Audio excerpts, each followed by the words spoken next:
After what felt like hours but was actually only seconds, there came a sound Frank never thought he would be happy to hear, the unmistakable of the jetpack's flames sputtering out. A moment later, Frank slid to a stop. To his surprise, he was alive and relatively unscathed. The field behind him, however, had not been quite as lucky. As he turned around, his eyes grew wide. Patches of fire had sprouted up in his wake and were growing larger. Frank let out a shout and leapt to his feet. He ran and frantically stomped at the burning crops. By the time he reached the pail of water he had left, he had managed to put out most of the fires. But then he realized there was something else burning. Letting out another shout, Frank tore the jetpack off his back and threw it to the ground. He dumped the bucket of water over it. There was a sizzle as the flames went out. Pulling off his goggles, Frank looked down at his masterpiece, now a singed pile of metal. He let out a sigh. Not all inventions work the first go-around, he told himself. Einstein had tried hundreds of formulas before he came up with E=mc². Frank just needed to go back to the drawing board. Things would go smoother next time. Inside the barn, Frank sat on a workbench, repairing his jetpack.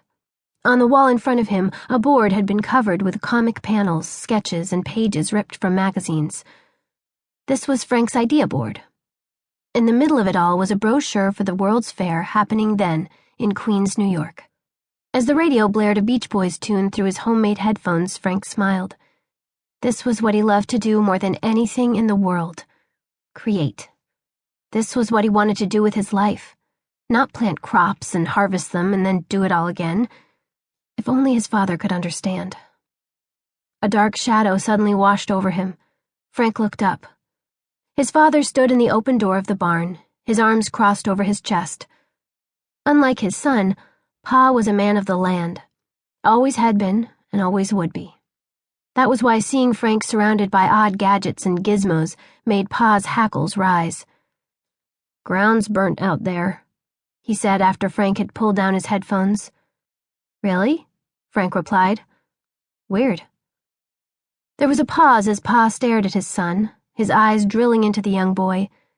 He knew Frank was playing dumb, just like he knew Frank wanted to do anything but farm. "It's getting warm," Pa finally said. "We need to start harvesting today." "Yeah," Frank replied. "That's, why I got up early." Pa raised an eyebrow and nodded at the jetpack. "I thought we talked about that." "You talked about it," Frank said defiantly. Then he looked at the ground. His father hated when he talked back.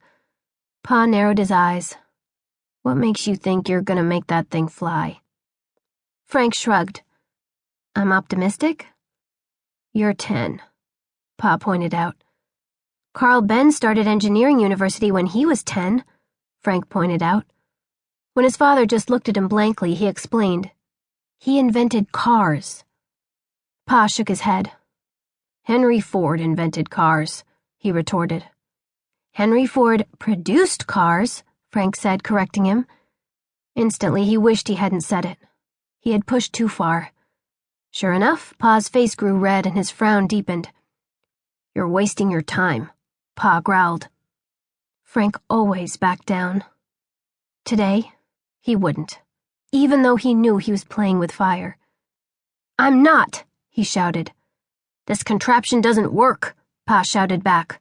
"It's not a contraption," Frank cried. "I can make it work." "No, you can't." Pa's words boomed through the barn, causing Frank to take a nervous step back. For a long moment, father and son just stood there, staring at each other, their chests heaving. And then Frank took a deep breath. "I'm not giving up," he said softly. Pa reacted instantly. With one swift sweep of his arm, he knocked everything off the workbench. Papers, tools, even pieces of the jetpack went flying. His face fire engine red, Pa turned and looked at his son. He had had this argument for the last time. Frank had to stop pretending he would be anything other than a farmer. That was what walkers did. They farmed. "You want to use your optimism?" Pa asked.